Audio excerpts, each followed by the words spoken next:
5, 4, 3, 2, 1. We are live now, ma'am. Good evening and a warm welcome to day 6 of this PG session. The lecture for today is Labor Analgesia, which will be delivered by Dr. Tanay Joshi, who is a freelancer. He has been invited by Charu Madam, our HOD, for two reasons. Firstly, he has vast experience in the field of labor analgesia. And secondly, Dr. Tanay happens to be an ex-Nairite. So it's a privilege to have him as part of the Nair centenary celebration. I'd like students to know that they can post their queries in the chat box, which will be answered by Dr. Tanay at the end of the session. So welcome, Dr. Tanay, and you can start sharing your screen. Thank you, Dr. Sarita, Dr. Charu, and Dr. Lipika for giving me this opportunity. It's been an honor and a pleasure to be part of the celebration of the centenary year of my alma mater. So hopefully you enjoy whatever I need to kind of share with you my experience with labor analgesia. So I'll just kind of share now. Okay?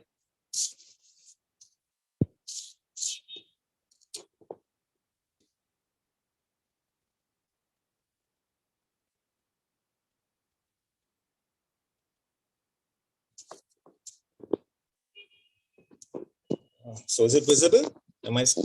Is it seen? Okay, so I'll start labor analgesia now. There are various suggested forms of pain relief during labor. I have divided them broadly into three categories. First is the non-pharmacological, where one, you have continuous support from the family and healthcare workers, basically the obstetrician, the anesthetist, and the midwives. Second is TENS, probably you're all aware of transcutaneous electrical nerve stimulation. Third is the water bath, which is nowadays gaining kind of a little bit of importance, especially in the higher end centers. And hypnosis.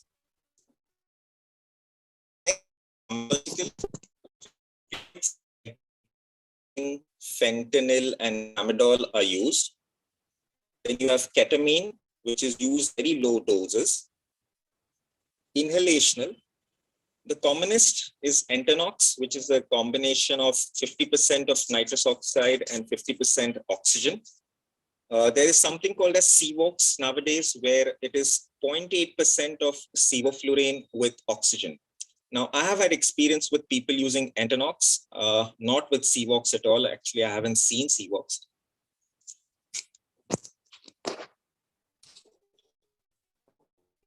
Is the regional, where you have various types. Obviously, one is the combined spinal epidural or the plain epidural in the form of bolus, infusion, or this PCEA, which is patient-controlled epidural analgesia, or continuous spinal, where you have microcatheters of 28 gauge. The quality of pain relief is best by regional. By far, whatever other techniques you use, the regional anesthesia provides the best quality of pain relief. So my lecture henceforth will be devoted mainly only to regional anesthesia, because that is what we practice mainly. Now, this is an opinion which is published by the American Society of Anesthetists and the College of Obstetricians and Gynecologists, where maternal request is sufficient justification for pain relief during labor. Now, this is what is widely should be used, but I don't think it is followed so frequently, probably even in our teaching hospitals. What is the aim of labor analgesia? One, it should not impede the progress of labor. It should not depress the newborn. It should be effective and safe, and should have minimal side effects. Now, when do you do an epidural? After the diagnosis of an active labor is established. Now, this is probably more often than not confirmed by your obstetrician. Cervical dilatation is 2 to 3 centimeters, and it's good enough to go in for an epidural. Now, in my form of practice, it so happens that when I get a call, even if the patient is 2 to 3 centimeters, by the time I reach the hospital, sometimes it is 4 to 5. But then this is where you can always go in at even at 2 to 3 centimeters, especially when you have an in-house obstetrician and anesthetist, like in a teaching hospital. When do I not do it? The most important thing, actually, when do you not do a the contraindications?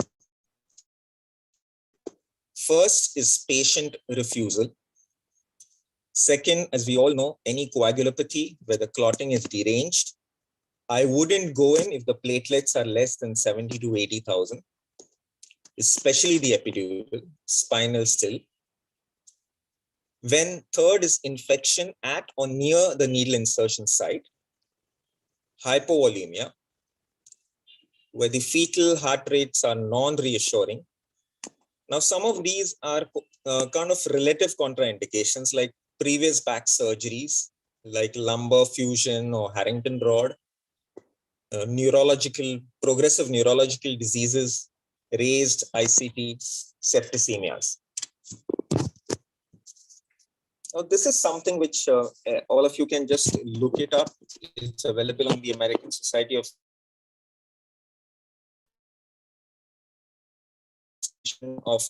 Anesthesia. So,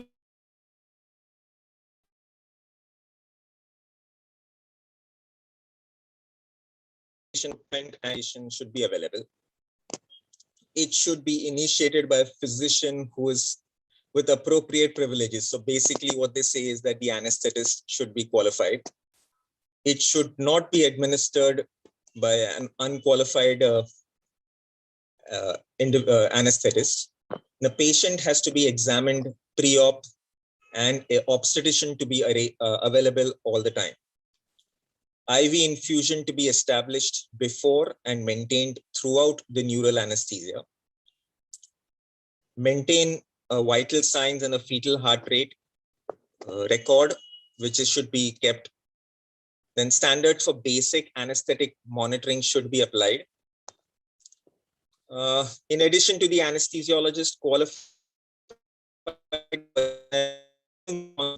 for the of the new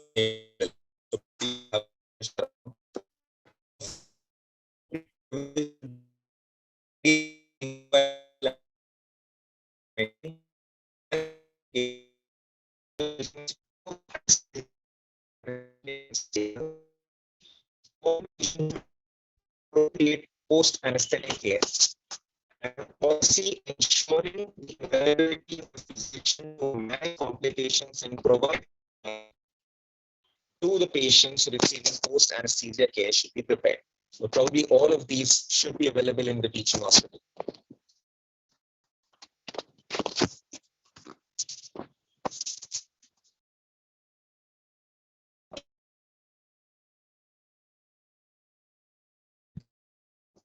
During the ANC checkups, I like to see the patient do in-house counseling with all the patients who are concerned along with the husbands, where you explain to them basically what you're going to be doing and how it helps.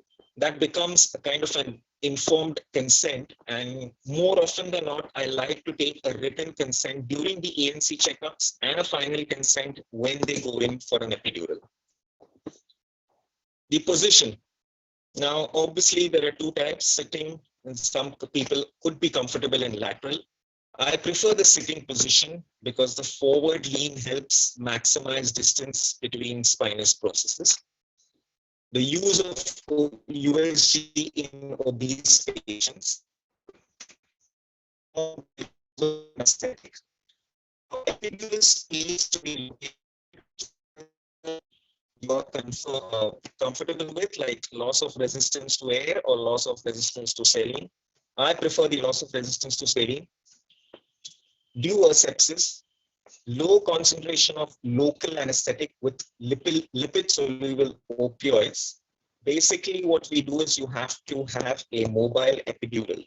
So basically your lady can walk around your epidural if the space permits in the hospital concern.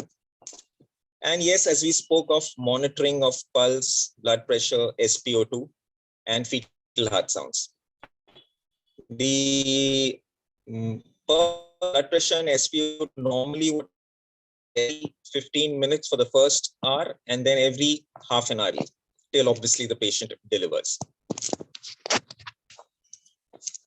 Now the drugs that could be used, what is available in our country, one is bupivacaine or levobupivacaine. Now what I use is a concentration of 0.125 to 0.0625% with fentanyl in the dose of 2 microgram per ml. Or people can use ropivacaine, which is 0.2 to 0.1% with fentanyl. For bolus doses, normally 10 to 12 ml is what is used. Infusion is about 8 to 10 ml per hour. And if you're giving just a spinal initially, you can give 2.5 milligram bupivacaine with about 20 micrograms of fentanyl.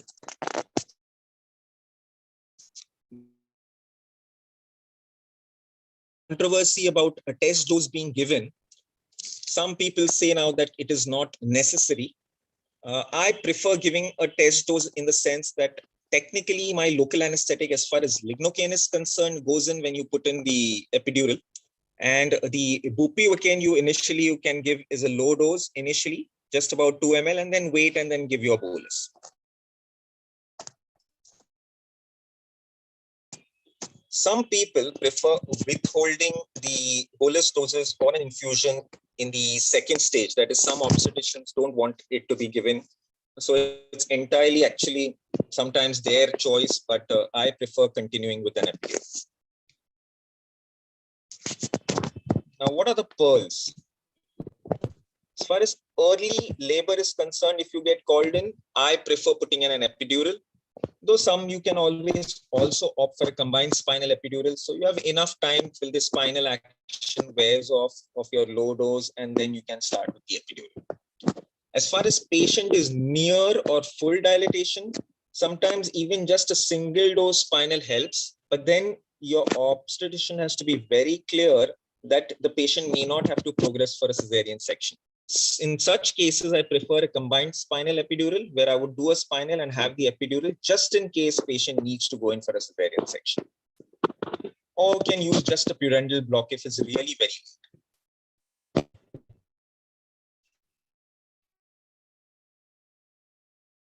A better outcome. Now, this is sometimes our obstetrician colleagues, it depends on them. So, but this is what gives a better outcome. Now, as far as the VBAC is 2007, the American Society of Anesthetists and the Society of Obstetric Anesthetists and Perinatologists have said that you can use epidural for a VBAC. I don't really have much experience as far as this is concerned, because in the kind of practice that I am involved in, they usually don't want to take a risk with the previous cesarean section. What are the advantages of a regional anesthesia? It provides superior pain relief. It facilitates patient cooperation by reducing body stress related response. It provides anesthesia for episiotomy, can be extended for a C-section. It does not affect the baby, and it helps control the blood pressure. What are the pitfalls? More often than not, you need oxytocin to speed up the labor. Most obstetricians I work with, once my epidural is in, would start with the oxytocin drip. There is a prolongation of the second stage. If bearing down is not adequate, then the use of instrumentation like forceps or vacuum. Now, this is where your previous counseling with the patient helps, because if you have been able to convince them about bearing down when they are ready to deliver, it really helps. Now, what are the complications? failure of an epidural. It may be patchy or not work at all. In that case, you may have to reposition your catheter. Headache, as we all know, post-dural puncture headache, but the incidence is really very low, less than 1% with the kind of needles that we use, unless it's an epidural puncture. 3 is hypotension, which can be corrected. 4, you get pruritus, that is mainly because of the narcotic fentanyl that you use. Antihistaminics are not effective in such cases. Naloxone is the one which helps, but in that case, you're going to kind of reverse the action of your narcotics. Pruritus is seen more in a spinal than that you see with an epidural, especially when you use just a narcotic, like you use fentanyl. Fetal bradycardia. Now, this incidence too is seen more with combined spinal epidural, like 8.3%, as compared to epidural, which is 4.7%. Why is the fetal bradycardia seen? They say that the actual mechanism of intrathecal opioids is not well understood, but it may be related to a rapid decrease in circulating catecholamines secondary to pain relief. This sudden drop of catecholamines are known to precipitate hypotonicity, which in case cause a decrease in the amount of oxygen delivery to the fetus, causing fetal bradycardia. This, what I've seen all throughout in my practice for these years, is that it is really very transient. So it really doesn't bother us too much. 6 is neurological damage, which we are all aware of. I've had one patient in my last 20-25 years that has come with a bilateral foot drop for an epidural, labor epidural, which was done for her in the US. She had seen a lot many people there, MRIs done, and she had been told that nothing can be done to kind of reverse it. And unfortunately, that is the only patient as of now where I've seen was a permanent neurological damage with a bilateral foot drop. Then it's meningitis, epidural abscess, epidural hematoma, backache. Now, backache is one of the commonest fear of most ladies going in for an epidural. That is the commonest question which is asked. As you all know, probably multiple studies have shown that epidural or spinal do not cause long-term backaches. It's a transient one which is seen, but then you need to kind of reassure them that it doesn't occur. And I mean, there are a lot of studies to show that it's not because of this. Some patients develop a little bit of fever and shivering because of the epidural, which is like transient. It's really nothing to be a cause of worry.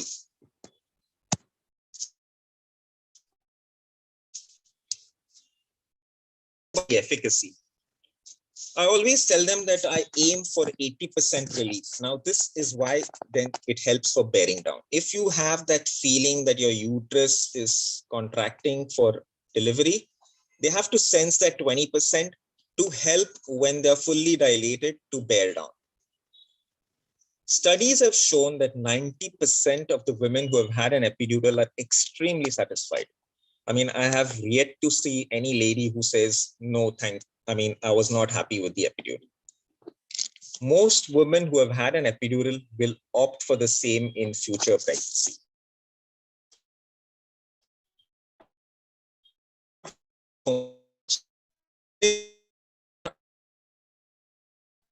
Information and request form was a very,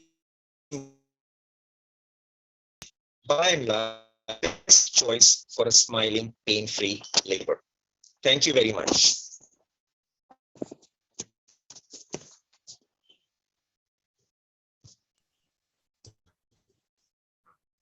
If you have any questions, we can get to that.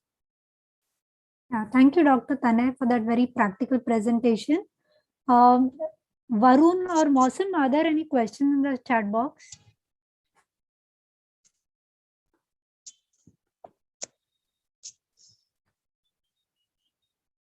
Varun?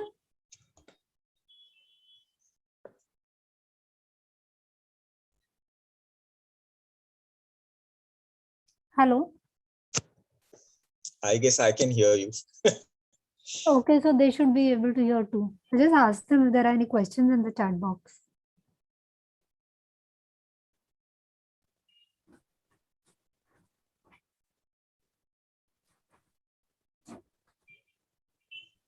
Dr. Tanay, I would like to ask you, do you make your patients walk Absolutely. with the That's what. epidural?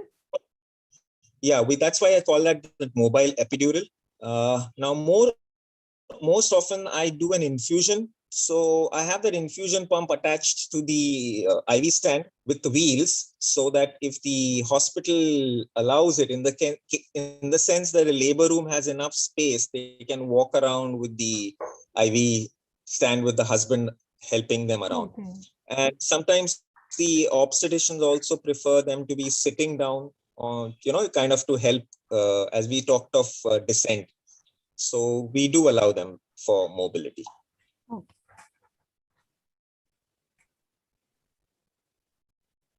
And epidural blood patch and all, you had to insert anytime?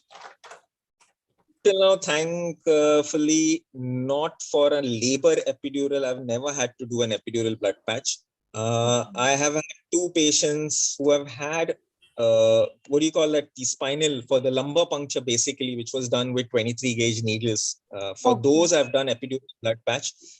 Those work brilliantly. Of course, the pain just goes away straight away. Now, what happens now is, like, when you tell the patients of an epidural blood patch, I've had a couple of patients who have come back saying that they had post-dural puncture headaches.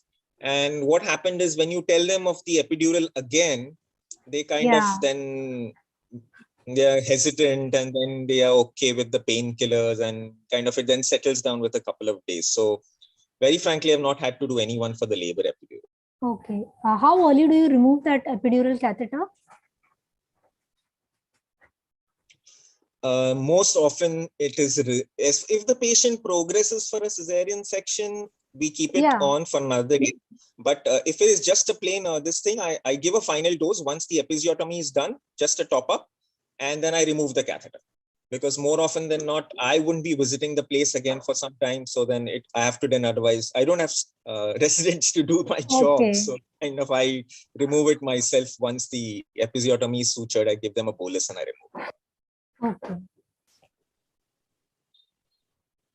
I think there are no questions in the chat box. That's what is written. Okay, brilliant. Okay. I hope this helps the students to start something in the teaching hospital too. Yeah. Actually, in Nair, it's all COVID now. So, so there are more COVID sections than labor analgesia is not practiced at present. Okay, fine. But otherwise, yeah, definitely. Your lecture would definitely help them. So thank you so much, Dr. Tanay. Thank you, Sarita. Thank you so much. Thank you. Bye.